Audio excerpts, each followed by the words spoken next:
this is Andrea Warner, and I'm one of the hosts of Pop This. I'm just letting you know that you're about to listen to one of our Pop This Best of episodes.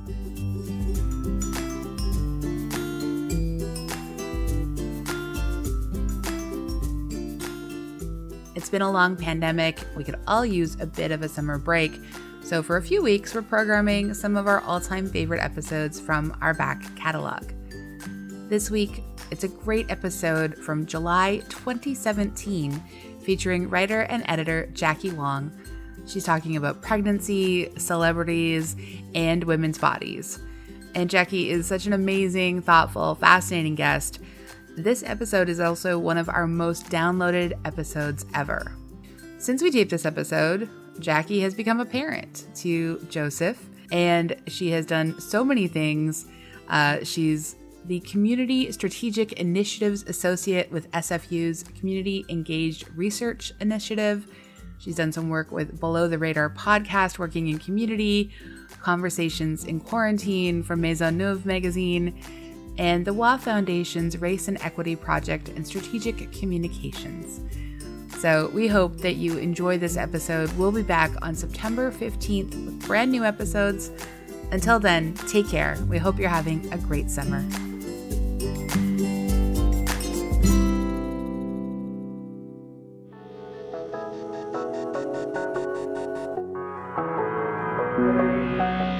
You're listening to Pop This, the podcast where two women talk about everything pop culture.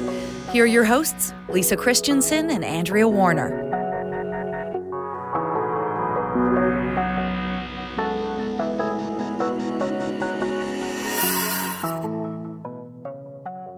So as a worker, Like just a communist worker, or just like a general worker? For the man, you come in, you punch the clock, you leave. Are you a bring lunch to work person or a go out and get lunch? I am terrible about packing my lunch. I always go out and get it, but I only am in the office 2 days a week. Okay. Yeah. But when you had, I've known you through periods of Gainful, having, full-time employment? full-time, Yeah, no, I'd still always, I often also skip lunch and, just have, big dinners. So I might just, drink coffee all day or whatever. It's a terrible way to live. Oh, I don't think it would be, but I'm a bring lunch person. Yes. That's my thing. I've always admired your salads. Right? Always bring my salad, which I eat at 10 in the morning. I always am hungry at 10. Because it is a good salad. I put a lot of effort into my salad. You also get up at 5. I get up at 5, too. I do. That is just, yes. Awful. I know. Do you do, little cheese, little seeds? Little snappy, little crackly? Everything. Creamy? I have a ritual with it's like beans. Yes. And balsamic vinegar, olive oil, feta cheese, sun-dried olives. That's the real trick. I love a good Moroccan sun-dried olive. I do, too. And then peppers, cucumbers, and tomatoes. Beautiful. Yeah, you got to get, protein base layer. Right. And then a little bit of sour. Yeah. A little bit of salty hits. It's all there. It is it's all perfect there. alchemy. It is the best salad. I have a perfect glass bowl. I bring it in with the snap lid, so it can't. So people can admire your layers? Yeah. Well, if it's they could. You would probably do that, I am so excited now that you would admire my layers. Yes. If I worked with you, I would say, Lisa, look at those layers. Look at those, and then I would try to bring one and then show you my layers, and because I do see other people trying. Often they don't get it quite right. This is a real salad mating ritual we've got going on. The real failure is if you just think you can survive on leaves alone. You can't. You cannot, and they wilt. They wilt. Unless you have a way to pack them on the top and then somehow stir the dressing on when you're about to eat. And then no Fresh Express bag. No. Don't reach into that. That is not even filling. It is not filling. You'll eat it. You'll be hungry 2 seconds later. And then you'll hate yourself for bringing salad to work. So what I find is about 10 o'clock, 10:30, I'm looking at the salad because I know it's going to taste so good. It's everything I love in there, in that bowl. Uh-huh. So I start to eat it. I can make it slow, right? I can make it last till about maybe 12:30 or 1. Oh, wow. That's pretty good. That's a really long salad. Just taking a bite every once in a while. Very right? elegant. Yeah, but then all of a sudden I am so crashingly hungry, at 3. Yes. It's horrible. And I realized if I'd only just waited till 1, like a normal person probably has salad or their lunch between 12 and 1. No, but that's when everybody's ravenous. You need to bring snacks. I need to bring snacks. Is the thing. Yeah, I know. And then the whole snack thing gets out of control. Like, how many things can I prepare? Like, sometimes I even bring my breakfast. Because I've already had one breakfast at home. Getting up at 5, you're hungry. I'll have a little breakfast, and then I'll bring some yogurt, blueberries, and some walnuts. I feel so removed from this conversation. Is it because, now I'm going to out both of you, you have had children and you are about to have a child. We are joined by Jackie Wong, by the way. I'll do a proper introduction during the show. Yes, that other voice is Jackie Wong. Is it because you guys both know how to take care of people and I am just still at 38 a human child? That I haven't learned to take care I thought you were of going to myself? say that's what made us sound so dull. No, because we're the salad people. You're competent humans who can take care of yourself, and I'm all like, if I have a coffee, it'll be fine. I don't know if I love grocery shopping. Me too. Okay. I hate it. We've discussed this. Yeah, I hate it. I love knowing what is in the fridge for the week. Yes. I maybe not all the meals planned, but some ideas on some variations of things that I could use. Yes, exactly. This comforts me. It brings me joy. It feels, and the thing is too, I think I have a hangry tolerance that's very low threshold. Yes. Oh, I'm always hangry. Yeah. No, I'm always hangry. But that's probably because I didn't pack my lunch. But I can't power through. Maybe you can be hangry and power through. But I'll just melt or self-destruct sometime through the day. I'll be visibly sweating. Everybody will wonder what's wrong with me and so that's just I just have to self-manage. Yeah, fair enough. So when the women laughing while eating salad thing was happening in the world about 3 years ago, we seem to go through it every 3 years. Did you both feel like a deep spiritual connection to that meme? Well, I mean, I don't get that much pleasure. She looked orgasmic in that But, picture. dude, you got pretty pleasured, I wasn't going to judge you, but, the two of you look like you're going to break into some sort of, slow dance. Well... I mean, come on, I think it's more than just a salad. It is. It is. It says, I care about myself. And here's a gift. Here's a gift from me. And also, me. it's not cheap. That's not a cheap salad I'm having. Like you said, you can't just throw leaves in a bowl. No. Like this says that I planned it out. I like a white kidney bean. Respect yourself. I do. Absolutely. I have worked it out that I like a white kidney bean. Did you? The other day, I saw a picture of what is being advertised as a salad at the Stormcrow, one of the bars here in Vancouver. Revamped their menu apparently, and someone took a picture of their salmon and potato salad, and it's literally just chunks of half potato and giant chunks of salmon. And I thought that looks like a salad I would eat. Oh well, no, but stirring and a little parsley on the top. There's some parsley and some it looks like there's a bit of sort of tabbouleh-ish sort of stuff thrown in. A bad salad is the kind, I'm sorry, you get the fast food places. Why anyone would go to get a salad at some of the lettuce, they take the center part of the lettuce, you know that? The little hearts of whatever. Yeah, and then there's a bad tomato. But that's so mealy. But that's because we have so many And then they'll grate some sort of sad cheese on the top, and then it never really, you try and put the dressing in and it never... But it's because so many fast food places don't offer a vegetarian option, and that's really dumb. It's true, but I also think that sadness, the sadness of that salad and the sadness of the lack of other more imaginative vegetarian options is the root, in some ways, of why women laughing alone with salad is funny, but also why it's kind of sad, because it continues to say that, women are kind of consigned to these sad little pleasures. Yes. That women are always hungry. But if it was a man, he's a chef. Yes. Right? He's a chef, and he understands proper ingredients to make a delicious meal. And that maybe at the end of it, he'll throw that towel over his shoulder and present it to you.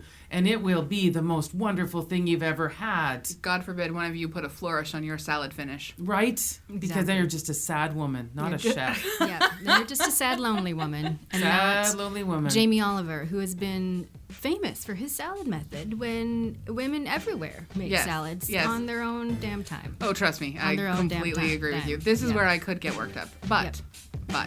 we have so many other things to get worked up about. Oh, this isn't the salad podcast This is not the salad podcast episode. Just a heads up.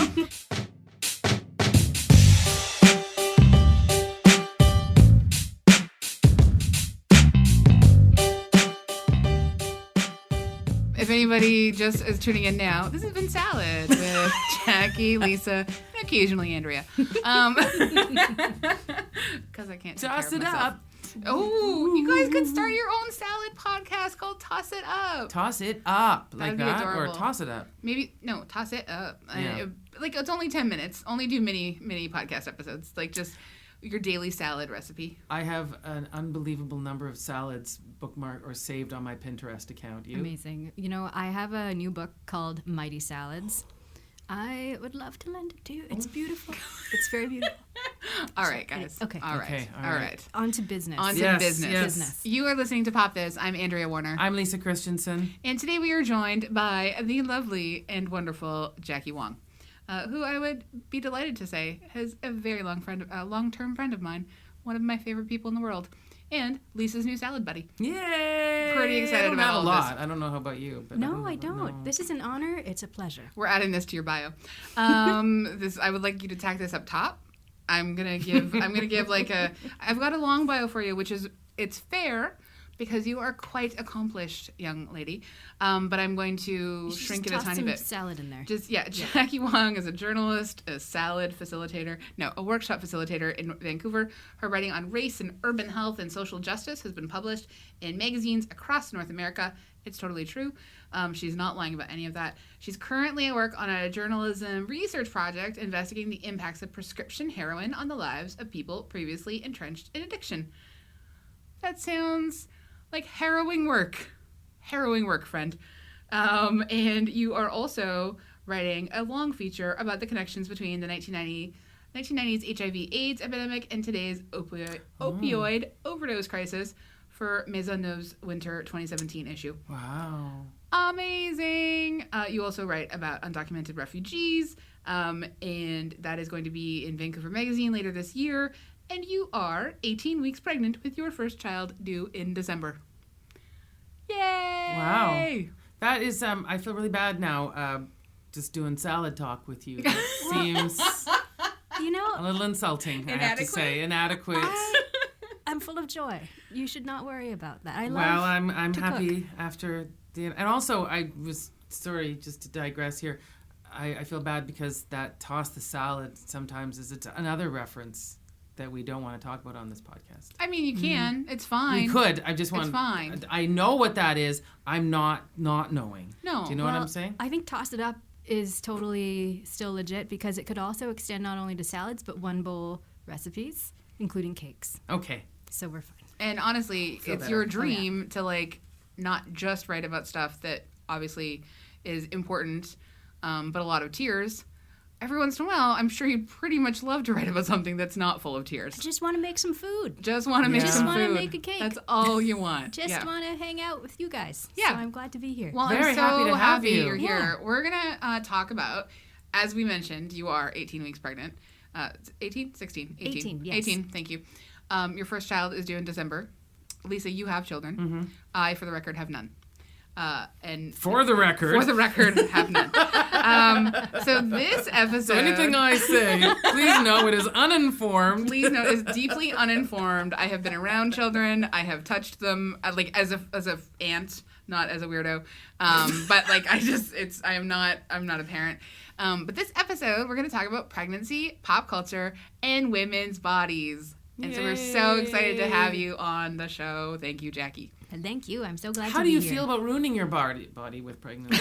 Oh, I love the apocalypse. I embrace it wholeheartedly. Good for you. I love just because it'll never be the same. It will never be the same. But I think it's just a slip and slide into just the unknown. Who cares now, right? Yeah. And I find that liberating in some ways. I agree. Yeah. I've never felt particularly as though I needed to be in absolute control of my body or many things. And so this is just, another nice step into just go get some sweatpants now and call it a day. Absolutely. You know what I mean? That elastic will stretch, it'll go back, it'll all be good. Yeah, I bought some on-trend summer large elastic waist chambray jeans, like the hammer pants of the season, very on trend, and they're really comfortable. Excellent. And I look forward to wearing them out well past the time I that hope I'm with so. child. Exactly. I just wanted to get that out of the way because I have to say that's probably the worst thing about pregnancy. That they didn't tell you? Is the assumption that that's it and you're done,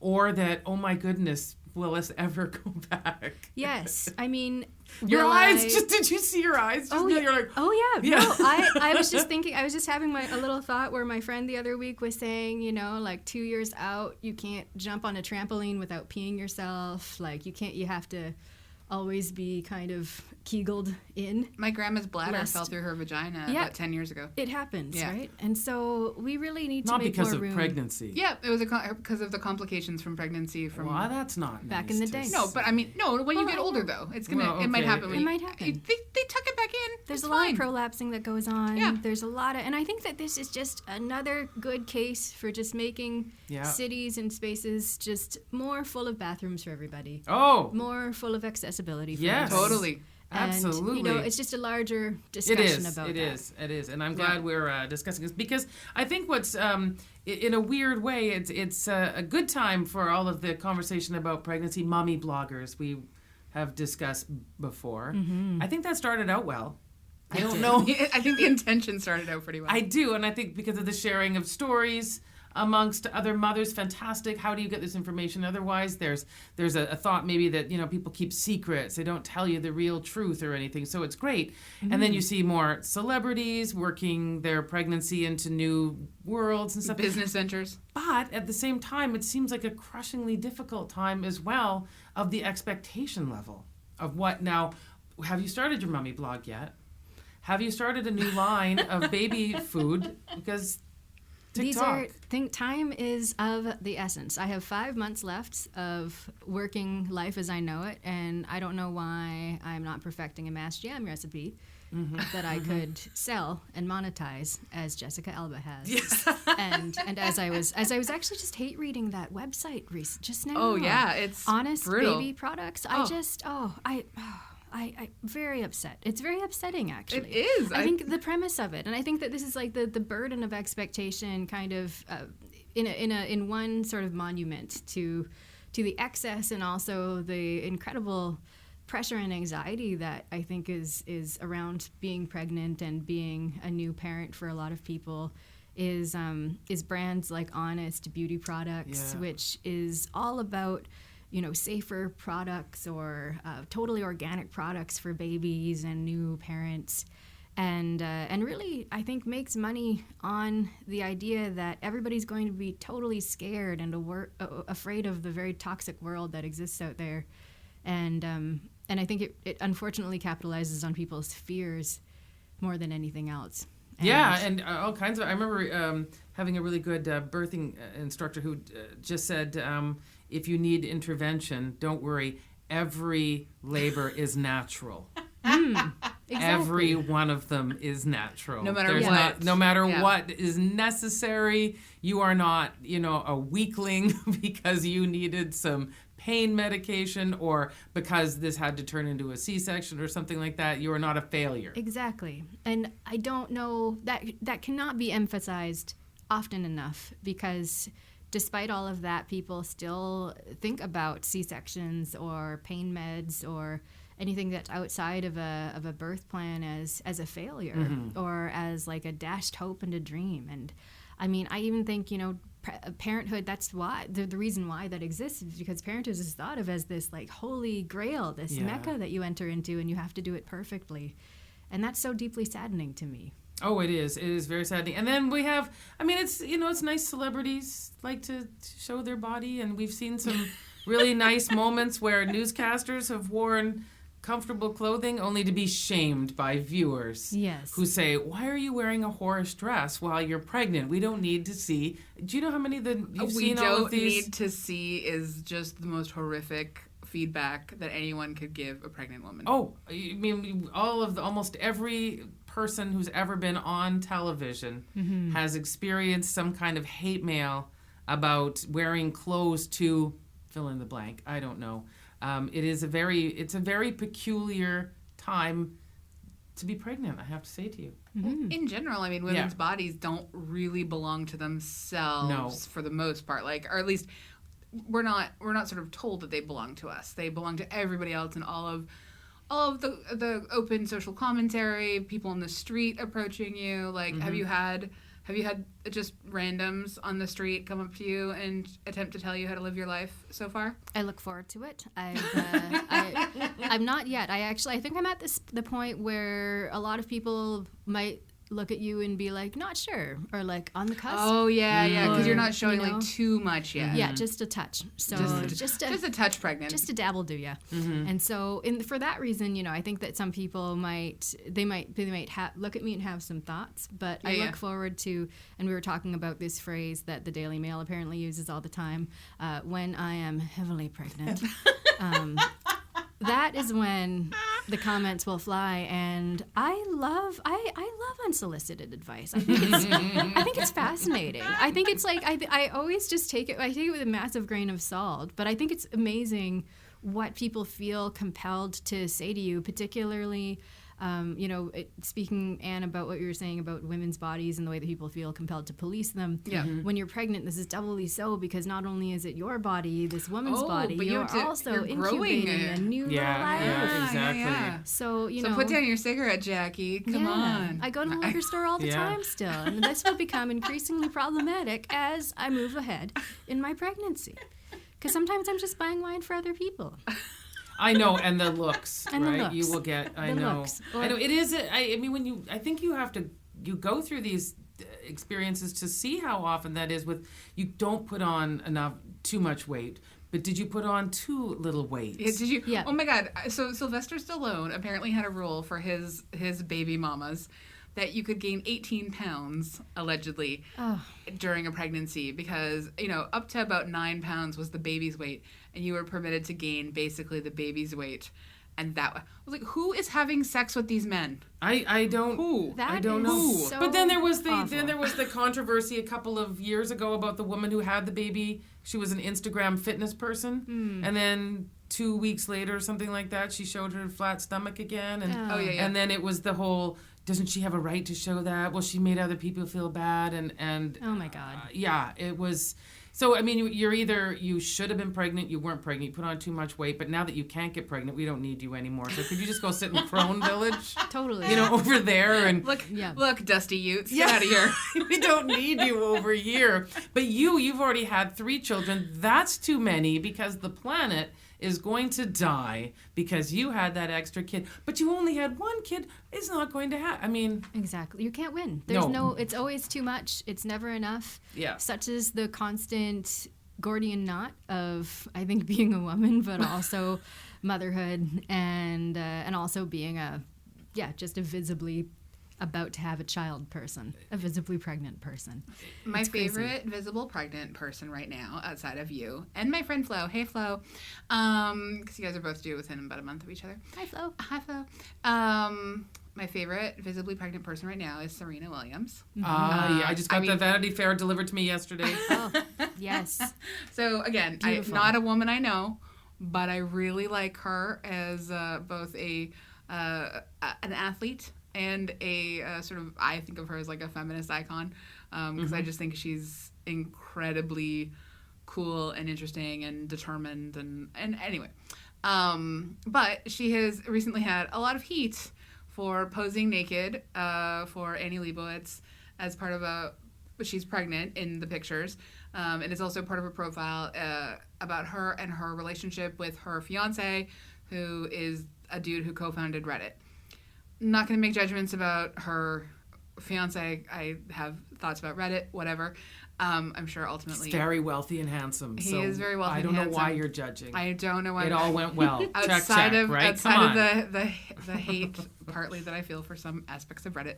Although other aspects, good on you. You're great. Do you love everything about tennis? Because I don't. So, you know what I mean? The skirts actually really annoy me still to this day. You know, there are so much sexism in tennis. Oh, Where God, are we going to, like... No, I know. So, anyway, yeah. So, Serena. But, yes. So Serena poses pregnant.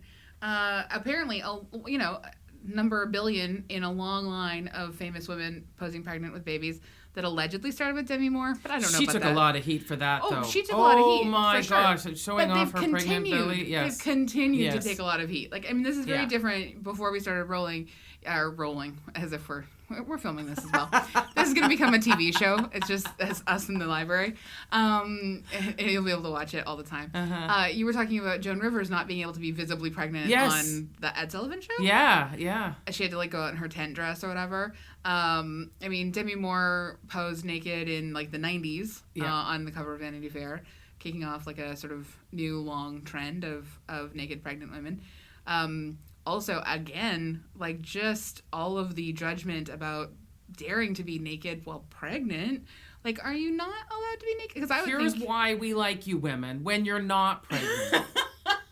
And when you are, please stay away and don't try and act sexy because it's not. Go to the birthing cave and Go to the birthing cave. Just be hideous and growing a human. We'll throw some food under the door for you. And then that's it? Yeah. Like, I don't know. And then It's there's once again that idea of like nobody wants to see that, which Yes. is Yeah. awful. So awful. I was reading think pieces in Serena response to the Serena Williams. Yeah. Well, and hers cover. is particularly loaded because it's the additional element of race and racists coming into play as well. Yes, and and I think that the bulk of the criticism is coming from this idea that not only is it scandalous to be so publicly pregnant, but it's also scandalous to be naked in such a time of your life, publicly naked in such a time of your life. Yeah.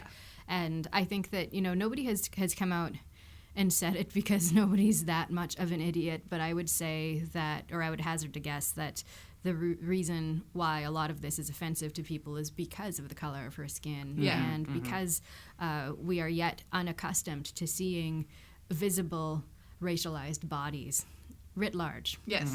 And that's so deeply saddening to have happen in 2017 of all years. But it's also fitting somehow with a lot of the themes politically of the year. Yes, I since believe it's so so. horrific. Yes, and the interesting thing too is that a lot of the arguments against that cover was that there are other women who were saying, there's nothing newsworthy or special about your pregnancy. There's nothing newsworthy that you should be engaging in this Annie Leibovitz photo shoot, when in fact the way that I interpret it is that the photo shoot is a political act Absolutely. of resistance and of celebration. And then the story itself, which was written by the founder of Friday Night Lights, is a beautiful celebration of her work as a tennis player, as the best tennis player in the world. Yeah, and if you are an athlete, your body is your whole identity. I mean, it's, until later you write a book and become a commentator or whatever. But, when you're strong and you're physical and you can do these amazing feats that no one else can, so why not celebrate this other aspect of your body that has got you here to this point? Absolutely. And really, in lots of ways, it completely makes sense. Well, and so often we literally only see pregnancy depicted through the lens of whiteness. And it's just so... I don't. Well, Beyonce took in a lot of heat too for her Grammy performance when she did her pregnancy reveal. Well, no. Well, we all knew she was pregnant. Yes, it was kind of like this goddess. It was a goddess performance. Oh, the goddess performance. I was talking about I'm talking about the MTV Awards where she did the reveal. No, remember she did the old reveal. one. Yeah. Sorry, I'm sorry. Your Love on Top one. Yes, because I love that song. Sorry. She's taken heat both pregnancies. Well, yeah, and then the first one she didn't show her pregnant belly enough. Yes, because they accused her of being fake. Much. Either way, you can't win again. I right? mean, my God. I mean, it's frustrating and frightening, actually. Yeah. The ways in which I think these voices represent the many, many people in the world who are trying to police women's bodies and who are also trying to actively pretend as though people of color and racialized bodies particularly do not and should not exist. Yes. Or should only exist in the very recesses, the deepest recesses of your private imagination, perhaps. Or, I was reading... Out of sight, out of mind. Out of sight, out of mind. I was reading some quotes from, I think, Katherine Hagel, who was talking about filming a television show called Doubt during the time that she was pregnant. And her perspectives were exalted in this piece as kind of like the correct way that a woman should experience pregnancy, where she talks about how, a pregnant woman's body is beautiful to nobody except, her and her husband, and her husband is supposed to think of her as beautiful. So... Oh, God.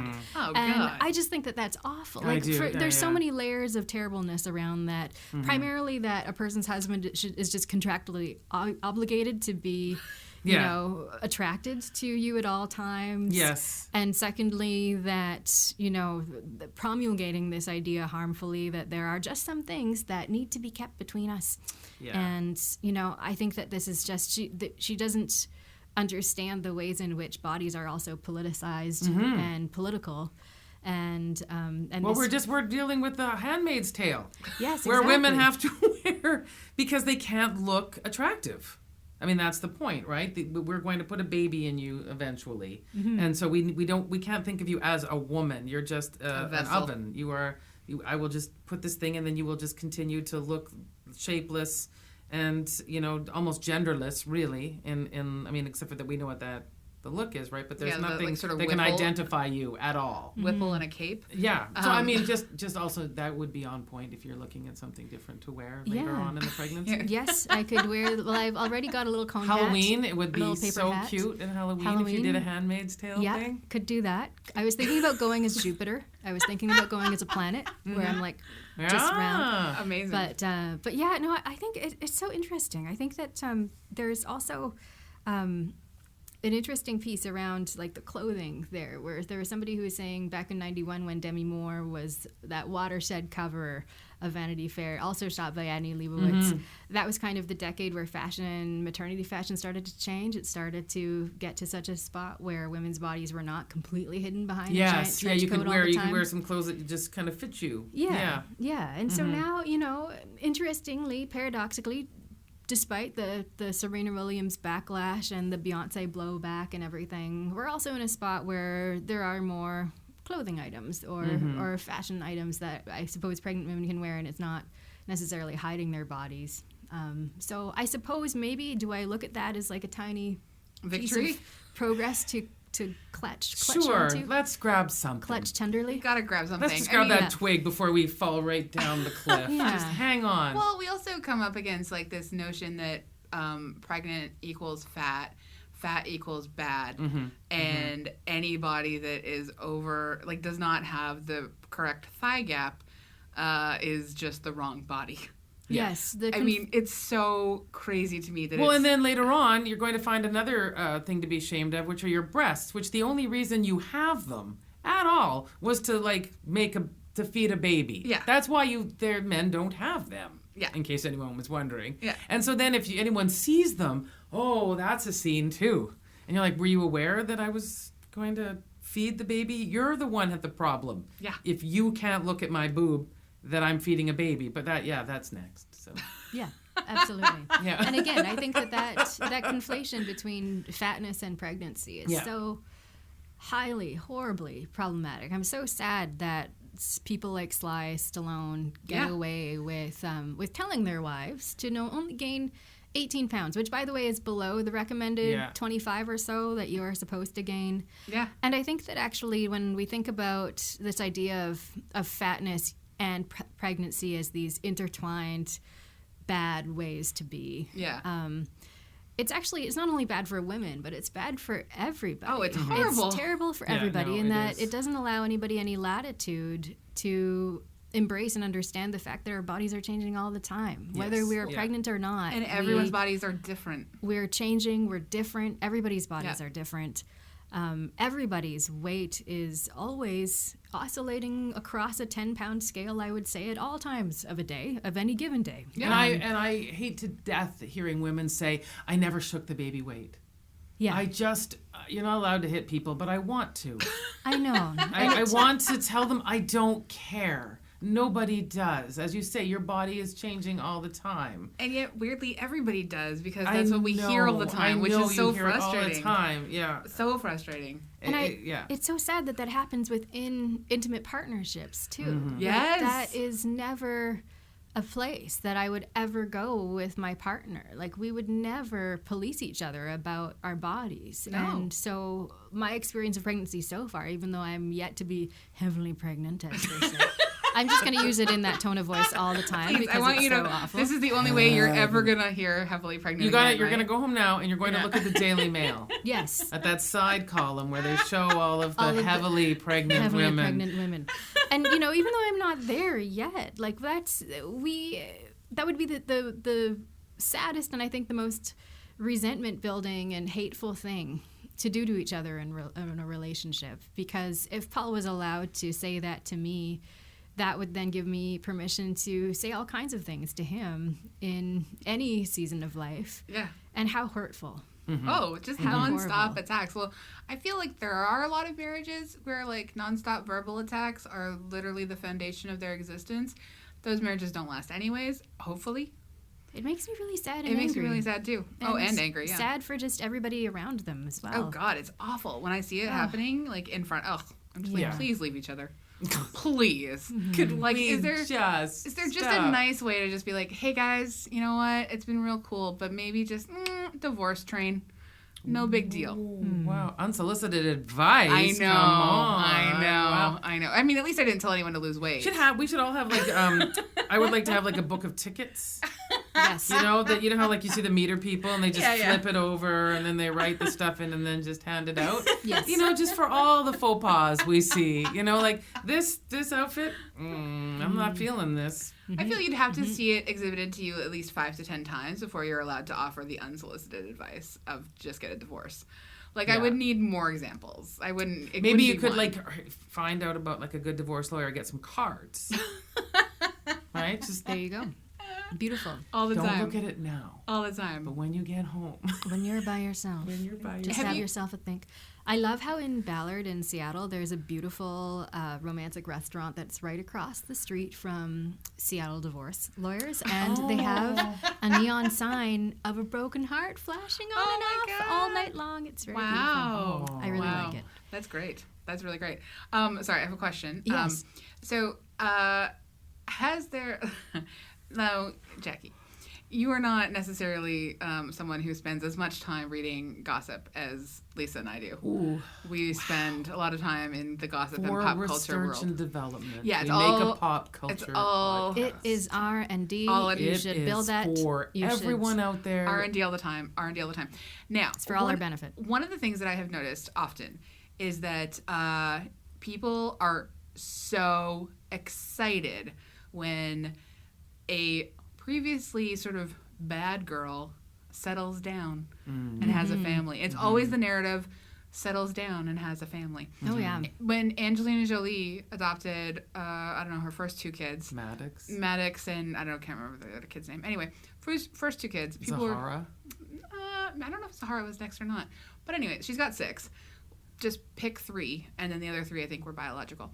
But they were so excited that she had given over this, like, they always juxtaposed it with her bad girl lifestyle where she was carrying blood vials with Billy Bob Thornton. She'd changed all of that so that she could become a mother.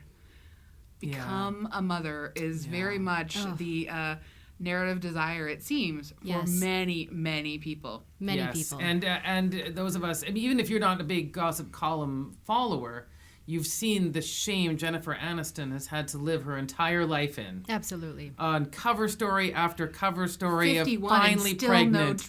Finally. Miracle. Finally. Miracle. Non-stop. We've all been waiting. Hoping. All been waiting.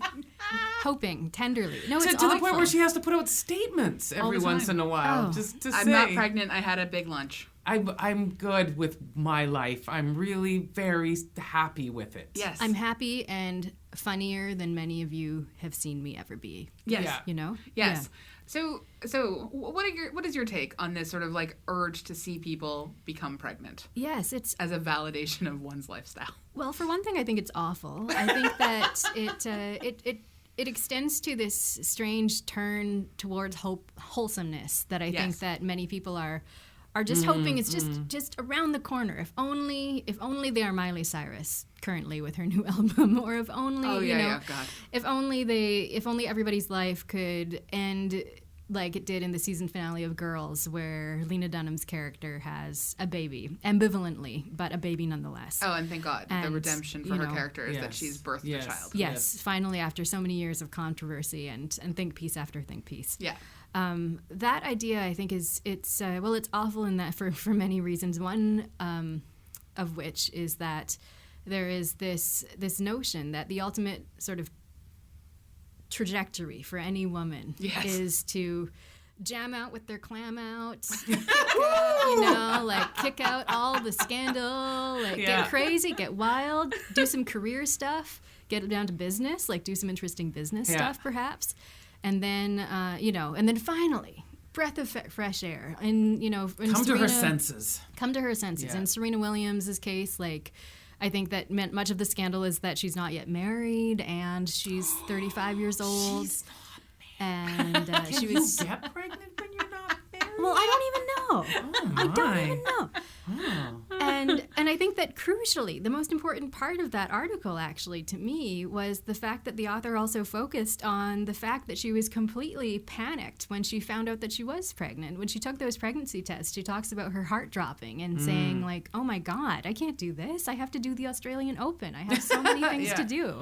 I have this whole life to live. This can't be happening. This totally can't be happening. So of course then her friend makes her take 6 tests and they're all positive and on and on. But in this moment, in that moment, it's not a happy moment for Serena. And I think that it's really important to articulate that. It's not an unequivocally happy moment for everybody to get pregnant. But the reason why everybody else is just over the moon in a way that is completely untoward is kind of baffling to me. I think that finally maybe that's one universal that many people can understand if they feel as though they need to have special access to you. Everybody feels as though they need to have special access to women's bodies, special access to women's lives. And, you know, a complicated career or a series of complicated relationships and things like that, those are much more inscrutable. It isn't, you know, even reading a recent memoir of Gloria Steinem where she had to take aside and just talk about why she didn't have children. And it's as if people are looking at her going, so what's it like wasting your whole life? You know what happened? Okay, so Maeve Binchy, we've talked about how we both have this secret love for her. Mine's, I don't know, mine's not secret. Is yours secret? Mine's not secret. Okay, open love for her. Irish writer, has written tons and tons of books. Died. So when she died, in case you want, I don't want it to be a downer. She's dead. Sorry, spoiler, dead. And when she died, this other famous Irish writer wrote this sort of like, penned this sort of like, you know, these are all the ways that Maeve was influential to me.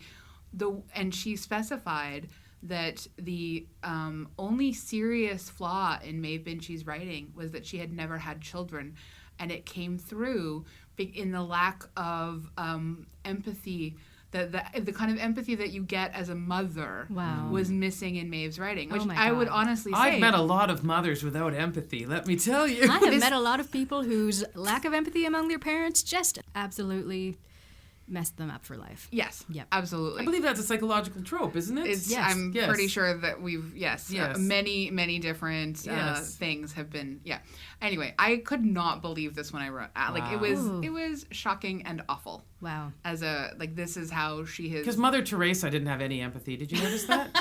No.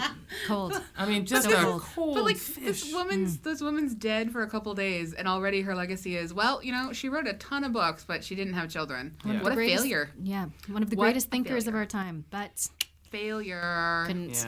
Failure. Sorry. Yeah. Oh my God. It's very depressing to me. It is. It's very, very depressing. And when we I know when we start talking about more and more, it just gets sadder and sadder and sadder when you just really what you were saying. I mean, this control of everything about your body. Every single. Did you get to puberty quickly enough? Did your boobs grow too fast? Was it too slow? Were you flat-chested? Did boys find you attractive? Maybe you had a boyish hips, or did you get a curvy set? Or it is unbelievable. Unbelievable. And exhausting. And what are you supposed to be doing? I think you just have to divest. You do. I think you have to look at that and say, you know, like one of the most radical things you can do is not live that way and actively decide to not put that pressure on yourself and not be the worst enemy of so many other people. Yes. You know, I think it's just when we have a discussion like about pregnancy, it just seems to be the peak time, isn't it?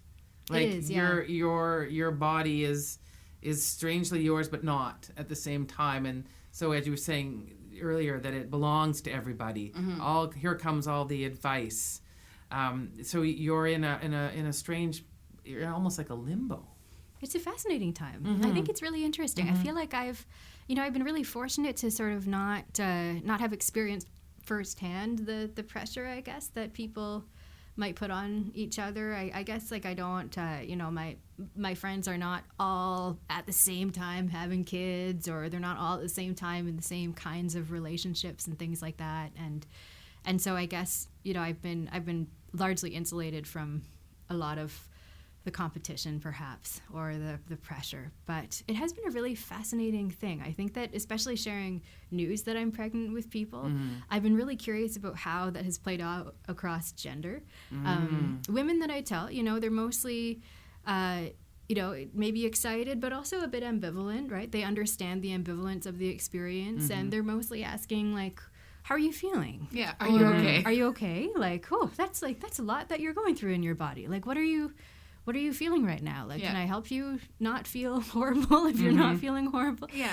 But then, interestingly, men, though, on the other hand, have been over the moon excited. Like, overwhelmingly so excited. Yeah. And it's so interesting and so fascinating because I've never seen that kind of just unequivocally thrilled, and I think it's just because it's not happening to their bodies. Yeah. And, they have no idea. Yeah, they can go on a trampoline later. Yeah, they can go as much as they want. I also just pointing out, as an adult, very seldom am I on a trampoline. So just remember that. That's fine. I don't really even need to be on a trampoline. No, it's always that weird example, like I won't be able to trampoline. Well, that changes things. Trampoline, put on a pad. Who cares? Well, pee on that pad. When was the last time you were on a trampoline?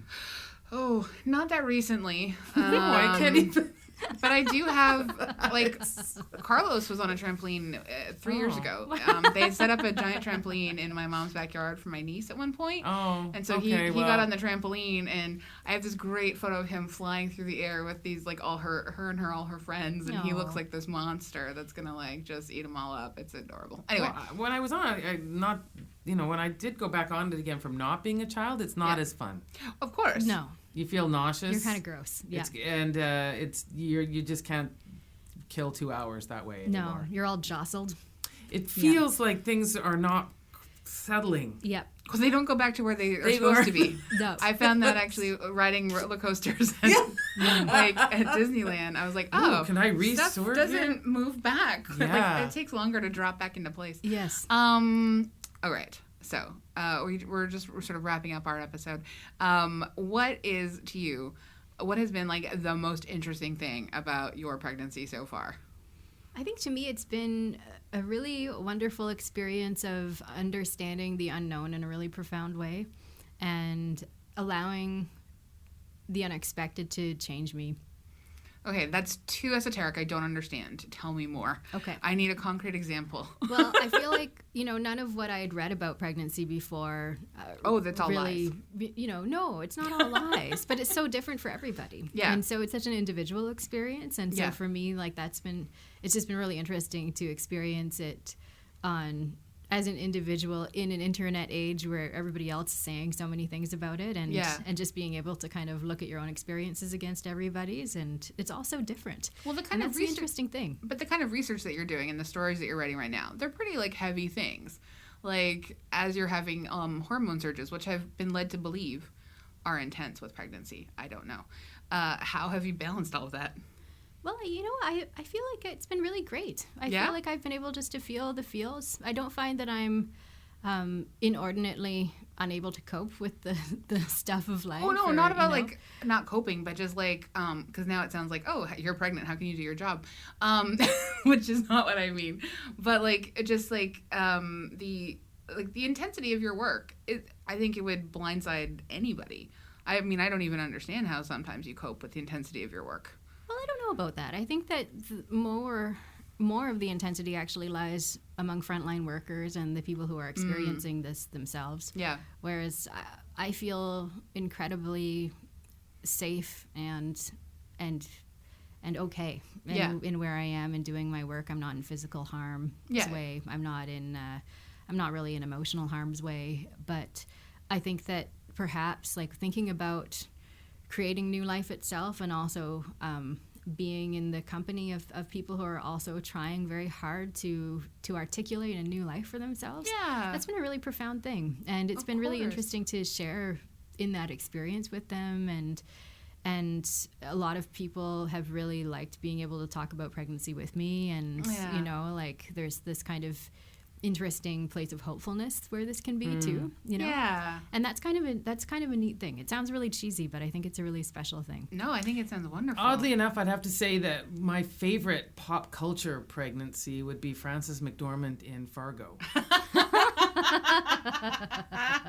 I know it wasn't real. I mean, she has a child, but no, but that's a great pregnancy. When you were talking about harm's way and getting your work done, I mean, for sure. We start off the entire movie with her having a little morning sickness out there looking at a dead body. Yep. And the way I can't think of a more warm and yet at the same time violent movie. And here she was, about 6-7 months pregnant. Yeah, I think she was 7 months pregnant. Yeah, in the movie. And I just remember thinking, why this is it. Everyone who wants to put a pregnant woman in a movie, watch this one. Yeah. It's a brilliant depiction of like totally not playing with all of those stupid stereotypes around like, what can a pregnant woman do? Yeah. Can she go out into the woods? Maybe it's not the most recommended thing to arrest like a horrible violent killer in the woods. I mean, there's not a lot of But that she was the one for the job and everyone else was an idiot. The bulletproof pregnancy line should come. I'm sure it Yes. will at some point in terms of fashion choices. But then we got to see it again.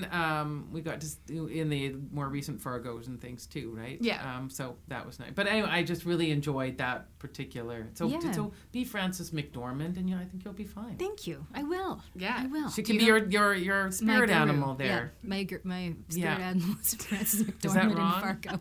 Is that Well, spirit animal is not great, but maybe you're Patronus. Yes, Patronus. Thank you. There we are. Patronus. Okay. Do you have a favorite pop culture pregnancy depiction?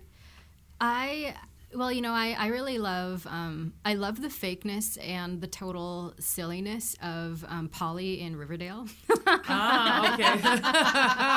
I just love the way that her pregnancy suit, like totally, like the costuming department was just like, we don't care about that. Like we just are wanting to concentrate on like the pastels in Betty's wardrobe, and that's like way more fun. Yes, and every ponytail has to pop. Yes, and I think it's so funny. Like I love, it's so humorous because it's so silly. Yeah, and it's so out of this world, and I think it's just kind of delightful and a ridiculous kind of plot point. Yeah, and also kind of a ridiculous show. Oh, it's a completely ridiculous show that we love. Yeah, can't help it. Me, okay, so this I hate the Twilight series. Everyone knows this about me. However, Bella's birthing, like Bella's whole pregnancy and then that birth sequence was an act of total and utter delight in my mind. It's horrifying. It's literally a horror show. What comes out of it, which is like that a baby has to imprint on a man who has chased her mother with his penis out for 2 years. I mean, all of it is horrific and awful and so stupid, but I love it. Wow. I love the Twilight pregnancy. I thought you were going to go Rosemary's Baby. I haven't seen it, so I know, right? So otherwise, the devil's baby. I really liked how in Alien that dude gave birth to like the little alien, but that was like he quick. died. Yeah, I liked it though. I thought that was neat. But you shouldn't give birth that way. No. Well, don't let it explode from your stomach. No, I did enjoy Betty Draper's pregnancies in Mad Men. Oh my God, so good. As just an indictment. Yes. And like devastating testament to the times. And honestly, Peggy Olsen's pregnancy in Mad Men was amazing. They never noticed it. Well, and also smoking, which in Mad Men they did not know, actually made birth weight smaller. Right. That was one of the issues with smoking while pregnant. And it killed Betty Draper. So it did. Yeah. It did. Yeah. However, I think we all felt kind of like, that made sense. I didn't want Betty to die. I'm like one of the only ones who's like still. I just loved Betty. I did not want her to die. We had this discussion, but I did feel like not a lot of good things were on the way for her. Living hard. Yeah, it wasn't gonna go like super great. I know. I just Betty Draper, man, forever in my heart.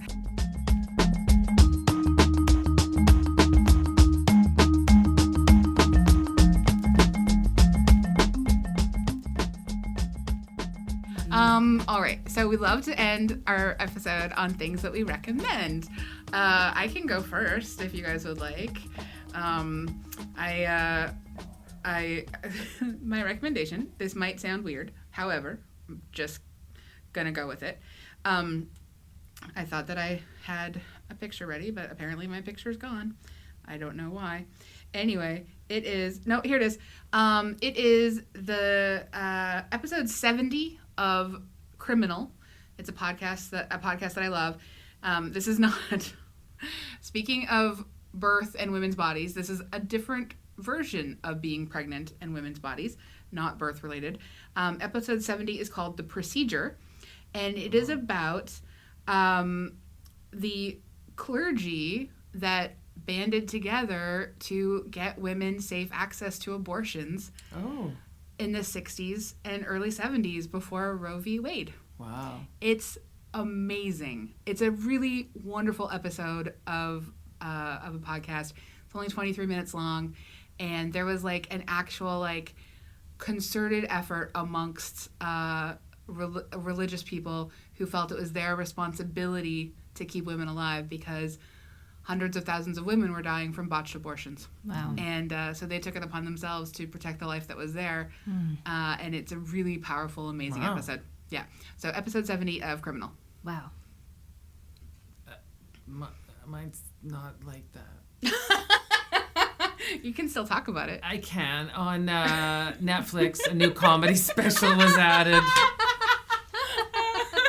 Oh my God, we never talked about Ali Wong's comedy special. Oh, there we go. Right. Oh my God. Pregnant. Well, that's a pop culture moment. That is a pop culture moment. Right there, out there. She was like 8 months, wasn't she? Ali Wong, yeah. She was like 7 or 8 months pregnant. Yeah. And I think she was 7 months, and she did her special. It was groundbreaking. Yeah, I it think. sure was. And totally groundbreaking. I loved it. And I loved how she didn't mention that she was pregnant until like halfway through her set as well. Well, what's the point? In a weird way. It's almost like you don't. I mean, She was just going for it. Yeah, I think that was actually brilliant. It was strategy, too, because Yeah. she showed that she could just show her mettle as a comedian. Yeah, absolutely. And just be... this? Yes. Oh, by the way, BT Dubs. Yeah.